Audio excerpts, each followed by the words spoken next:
독일의 젊은 신학자예요. 순교자인 본헤퍼. 그는 35세에 순교했고요. 2차 대전 끝나기 직전에 그만 유감스럽게 이렇게 순교했습니다. 1944년 크리스마스에 게스타포 감옥에서 그가 순교할 것을 충분히 이해하고 있고 각오하고 있으면서 사랑하는 약혼녀 마리아에게 마지막 편지를 썼습니다. 그 편지가 많은 사람들의 마음을 깊이 감동시켰습니다. 그 편지의 한 내용을 제가 읽겠습니다. 무거운 고요가 나를 둘러싸고 있으나 나는 날이 갈수록 당신과 더 가까이 감을 느낍니다. 독존 속에서 인간의 영혼은 새로운 감각을 발전시킨다는 사실을 체험하고 있습니다. 나는 한순간도 외롭지 않습니다. 내가 불행하다고 절대로 생각지 마십시오. 도시 행복은 뭐고 불행은 뭡니까? 그것은 환경과 별 관계가 없습니다. 나는 당신이 있다는 것을 무척이나 하나님께 감사하고 있으며 감사를 발견할 때마다 나는 아주 행복해지고 있습니다. 그는 죽음을 며칠 앞두고 사랑하는 사람에게 이렇게 편지를 씁니다. 그는 독존 속에 있었습니다. 혼자 있었습니다. 많이 고독할 수밖에 없지만은 그는 고독하지 않았습니다. 왜냐하면 이렇게 혼자 있을 때 인간의 영혼은 새로운 영적 감각을 가지게 된다는 것을 그는 깊이 알고 있었습니다. 깨달아가고 있었습니다. 유명한 시인 꾀테는 말합니다. 인간은 사회에서 어떠한 사물을 배울 수 있을 것이나 그러나 영감은 오직 고독에서만 배울 수 있다. 여러분, 영적 감각이란 고독에서 오는 겁니다. 결국은 고독을 슬퍼한다 하면 벌써 영적 감각을 잃어버린 속물인 것입니다. 지금 가끔 이렇게 여행을 많이 합니다. 국내든 해외든 가면 어떤 데 시간이 좀 많이 남습니다. 점심으로부터 저녁까지는 좀 시간이 비거든요. 그러면 거기에 있는 그 젊은 목사님들이 목사님 혼자 계시는데 쓸쓸할 텐데 우리가 좀 동행해 드릴까요? 우리 좀 어디 같이 모시고 나갈까요? 이렇게 부산을 떱니다. 아니, 나는 혼자 있는 것이 좋아. 내가 지금 책을 3권 가지고 왔거든. 모처럼 조용히 책을 볼 시간을 가졌으니 좋고 기도할 시간이 있으니 좋지. 절대 고독은 그거 쓸쓸한 게 아니야. 그리고 제가 한마디 가르칩니다. 고독을 배워라. 여러분, 고독 속에만 영감이 있는 거예요. 복잡한 거리에 없습니다. 우리의 지금 문제 중에 하나가 이 매스메디아입니다. 계속 텔레비전이 소란을 떠니까 마음이 고요할 수간이 없어요. 그런 거로 하나님의 음성을 조용히 들을 수 있는 영적 감각의 기회를 잃어버린단 말이에요. 영적 감각을 주시기 위해서 때로는 하나님께서 우리에게 고독하게 만들기도 하고 때로는 질병을 주기도 하고 때로는 감옥에다 쳐넣어요. 그래서 고독을 알도록 영감을 가지도록 하나님께서 은총을 베푸는 것도 우리가 볼 수 있습니다. 본에 보는 죽음 앞에서 생각합니다. 얘는 죽음이 아닙니다. 순교입니다. 자랑스러운 죽음입니다. 어차피 가야 할 길을 갑니다. 그런데 가장 자랑스러운 죽음을 맞이하고 있었습니다. 또한 그를 사랑하는 마리아가 있기에 그를 사랑하면서 결코 나는 고독하지 않다고 이렇게 편지하고 있습니다. 칼 로저스라고 하는 교수님의 현대인의 고독이라는 그 책에서 설명하고 있습니다. 고독은 두 가지에서 온다. 첫째는 자기 자신으로부터의 소외에서 온다. 소외된 상태를 말합니다. 내가 나를 미워하는 것입니다. 그리고 내가 너무 후회하는 것이 많습니다. 뉘우치는 게 많아요. 이랬어야 되는데 이러지 말았어야 하는데 내 인생을 잘못 살았다. 아무리 생각해도 잘못 선택했고 잘못 살아왔다 하는 그것. 그리고 자신을 미워하게 됩니다. 그럴 때 고독해집니다. 내가 나를 자랑할 수 있으면 고독하지 않습니다. 내 스스로에 만족할 수 있으면 고독하지 않습니다. 그런데 아무리 생각해봐도 잘한 게 없고 시종일관 다 잘못된 것밖에 없어요. 그런데 시간은 많이 흘렀고 다시 새로운 기회는 없을 것 같아요. 이럴 때 고독한 것입니다. 또 하나는 자기 자신을 내어줄 만한 상대를 발견하지 못했을 때다. 다시 말하면 내가 만나는 사람을 믿지 못해요. 내가 사랑해야 할 사람을 사랑하지 못해요. 그래서 불신 때문에 불안에 떨게 되고 마침내 고독하게 되는 것이다. 여러분, 단 한 사람이라도 내가 믿을 수 있고 그가 나를 믿고 있다는 것을 안다면 고독하지 않습니다. 그래서 얘기입니다. 흔히들 말하기를 노처녀가 한숨이 많다 그래요. 왜 그러냐? 고독하기 때문이죠. 그래서 어느 책에 보니 이런 말을 썼습니다. 억지로라도 한번 결혼해라. 결혼했다 곧 이혼하더라도 결혼해라. 그래서 아이를 낳아라. 그러면 고독하지 않다고요. 왜? 저 어린아이에게는 내가 필요하거든요. 저 어린아이에게는 내가 절대로 필요하거든요.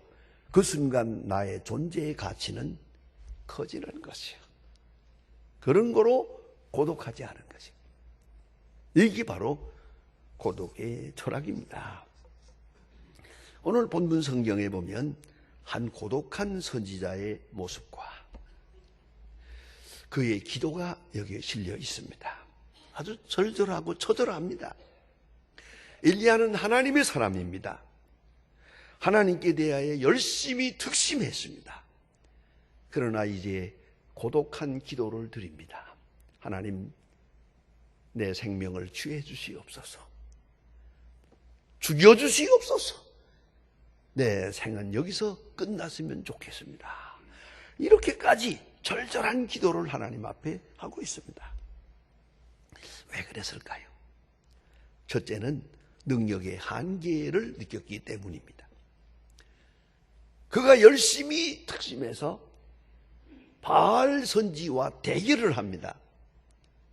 그래서 그는 가멜산에 올라가서 바알 선지자와 함께 대결을 해서 바알 신이 참 하나님인지 하나님이 참 하나님인지 한번 대결해가지고 결판을 내자 해서 기도했잖아요. 이겼지요.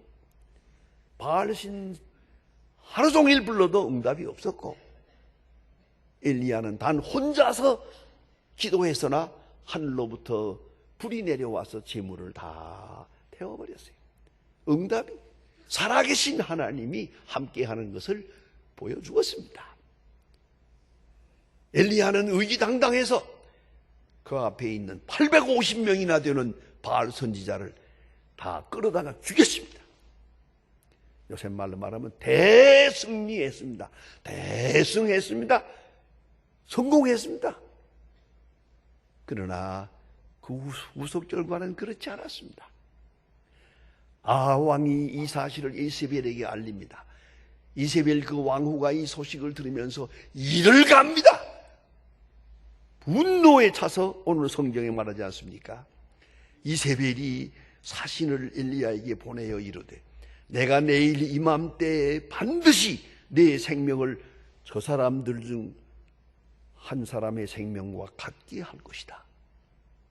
너는 반드시 내일 이맘때 반드시 죽을 것이다.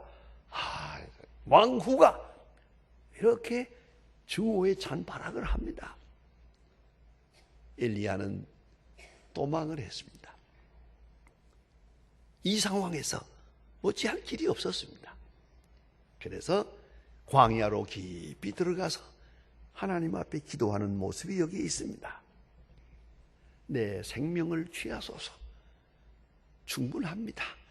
나는 더 이상 살고 싶지 않습니다. 자, 큰 성공을 했는데 왜 그렇습니까? 이걸 아세요? 승리 뒤에 허탈감이 오는 거예요. 이게 한 번 이겼다고 다 끝나는 게 아니거든. 그렇지 않습니까? 허탈해요. 도대체 승리란 무엇이며 내가 무엇 때문에 이렇게 해야 했던가 하는 것입니다. 여기서 고독에 빠집니다. 우리가 무슨 일을 하든지 그 일의 의미도 중요하지만 후속 결과가 더 중요합니다. 그 일을 한 다음에 얼마나 만족한가? 그 다음이 어떻게 되나? 여기까지는 큰 승리 같은데 그 다음엔 허탈과 절망에 빠지게 돼서 그는 고독한 사람이 되고 맙니다. 또 하나는 피곤에 지쳤습니다. 아주 배가 고팠습니다. 죽을 지경이 됐습니다. 여러분, 사람의 특징이 그렇습니다. 배고프면 배만 아픈 게 아니에요. 배고프면 슬퍼집니다. 그게 인간입니다. 정말 배고프면 눈물이 납니다. 지금 배고픔이라고 하는 절박한 시간에 왔습니다. 또 하나는 무기력에 빠졌습니다. 이제는 아무 쓸모가 없다. 바알 선지자를 850명이나 죽이고도 나는 그 다음 할 일이 없어요. 그래서 무기력하고 쓸모없다. 동지들을 다 잃어버렸습니다. 다 어디 갔는지 자기를 추종하던 선지자들도 이젠 보이질 않습니다. 그래서 고독해 합니다. 또한 조상들과 같지 못합니다. 그는 묵상해 봅니다. 아브라함만 못합니다. 모세, 여호수아, 그들과 같지 못합니다. 나는 이대로 가고 싶습니다. 끝내고 싶습니다. 그리고 마음에 갈등을 가집니다. 왜 이래야 되느냐? 왜 이렇게 끝나야 되느냐? 공명심이 그대로 무너지는 시간입니다. 자기 존재감도 다 무너졌습니다. 고독, 홀로 남아서 하나님 죽여주십시오. 이렇게 하나님 앞에 기도하고 있습니다. 죽기를 소원합니다. 이에 대한 하나님의 응답을 한번 들어보십시다. 여기 신비롭고 놀라운 하나님의 응답이 있습니다. 저는 할 일이 없다는 것입니다. 그러나 하나님은 말씀하십니다. 할 일이 있다고. 하나님의 일은 끝나지 않는다고. 엘리야는 이제 다 끝났습니다. 근데 하나님은 아니, 이게 시작이다. 끝나는 게 없어. 인간 궁극에서 하나님의 사역은 시작됩니다. 인간이 끝났다고 할 때 하나님은 당신의 일을 시작하십니다. 이것이 하나님의 뜻입니다. 엘리야의 생각에는 모든 일이 다 끝났습니다. 그건 자기 생각이지. 하나님 말씀하십니다. 아니다. 하나님의 일은 이제 시작이다. 또한 그걸 엘리야가 몰랐고요. 특별히 오늘 신비로운 말씀이 여기에 있습니다. 하나님 말씀하십니다. 엘리야가 말하기를 나는 홀로 남았습니다. 홀로 남았는데 저 사람들이 나까지 죽이려고 합니다. 그거 아닙니까? 그러나 하나님은 말씀하십니다. 바알에게 무릎을 꿇지 아니한 7,000명이 남아있다. 내가 모르는 동지, 내가 모르는 신앙의 사람, 내가 모르는 하나님의 백성이 7,000명이 저기에 있다 라고 말씀합니다. 놀랍지 않습니까? 엘리야가 이걸 몰랐던 거예요. 상상도 못했던 것이요. 엘리야 혼자가 아닙니다. 7,000명이 있습니다. 전 늘 생각합니다. 많은 분들이 제게 물습니다. 목사님, 북한 선교하느라고 애쓰는데 북한에 교인들이 얼마나 있나요? 지하 교인들이 얼마나 있나요? 여보세요. 지하 교인인데 어떻게 아노? 그 문자가 언더그라운드, 지하 교인인데 어떻게 숫자를 아느냐고요? 그런데 지하 교인이 얼마나 있나요? 라고 물어볼 때 제가 이거 참 대답하기가 참 어렵습니다. 예? 그렇지 않습니까? 내가 언젠가 방송에서도 말했습니다만은 제가 보통강격의 그 호텔에서 잘 때 그 앞에 그 낚시터가 있어요. 새벽에 산책하면서 이렇게 가다가 낚시하는 사람을 만났어요. 그러니까 딱 뒤에다 대고 뭐 좀 잡힙니까? 하고 한마디 했는데요. 또 쳐다보더니 광 목사님이구만요 그래요. 깜짝 놀랐어요. 어떻게 날아세요? 목사님, 제가 새벽마다 목사님의 설교를 방송을 통해서 10년 동안이나 들었는데 어떻게 목사님의 음성을 모르겠습니까? 이건 정말 끌어안고 싶더라고요. 얼마나 반가운지. 그러나 이분은 말합니다. 저 뒤에 감시하는 사람이 있으니까 빨리 지나가세요. 그래요. 알았어요. 하고 쓱 지나가는데 제 눈에서는 눈물이 쏟아집니다. 바로 이 순간을 위해서 내가 10년 동안 수고한 것이라고요. 지하교인 많습니다. 놀랍습니다. 그 수를 우리가 알 수가 없습니다. 가끔 어떤 데 만나보면요, 허리에다가 성경책을 띄고 다닙니다. 이렇게. 얼마나 신실한 하나님의 사람들이 있는지요. 이제 다시 한번 돌이켜 생각합시다. 1950년 중국에서 모든 교회 문을 닫았습니다. 교회에다가 막대기를 갖다 놓고 다 못질을 해버려서 아무도 출입하지 못하게 만들었습니다. 그러나 그때 교인이 얼마냐? 정부 통계가 300만 명이었다고 합니다. 그런데 82년에 중국의 교회 문을 엽니다. 그때 생각은 교인이 없을 거다. 교회 문 열어봐도 교인 없을 거다 생각하고 문을 열었습니다. 얼마냐? 6천만 명이에요. 우리처럼 11시 예배 보는 교회는 없어요.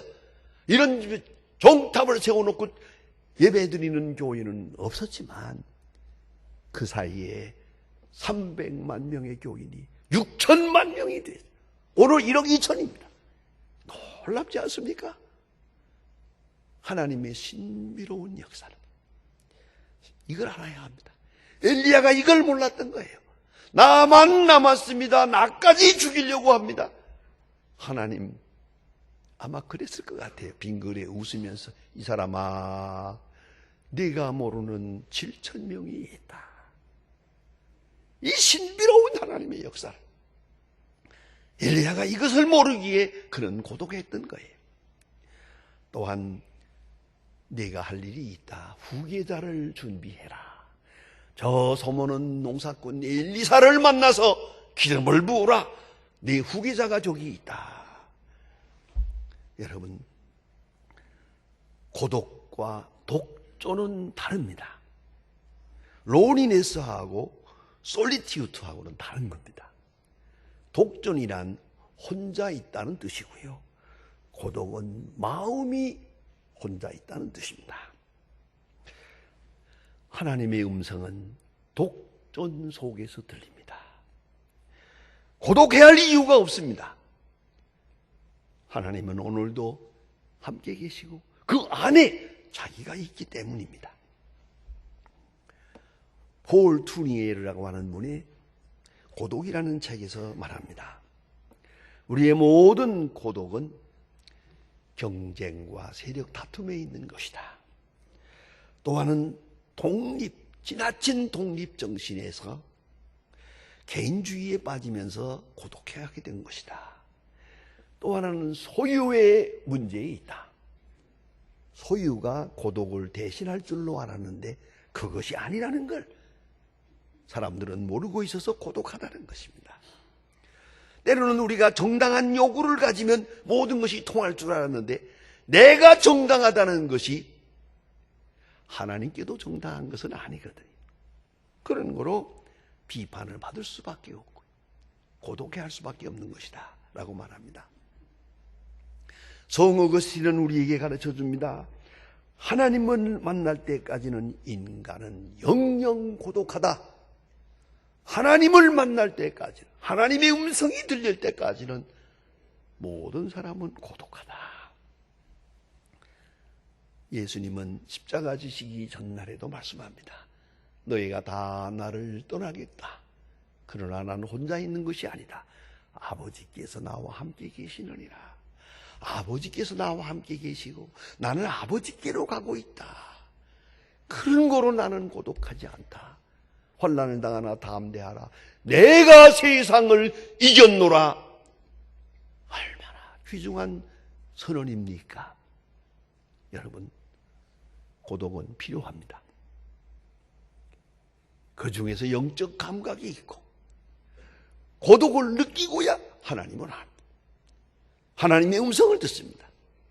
하나님의 음성을 듣고야 세상을 다시 볼 수 있고 나 자신의 존재를 새롭게 발견하게 되는 것입니다. 아니, 내 사명도 여기서 발견하게 됩니다. 기도하십시다.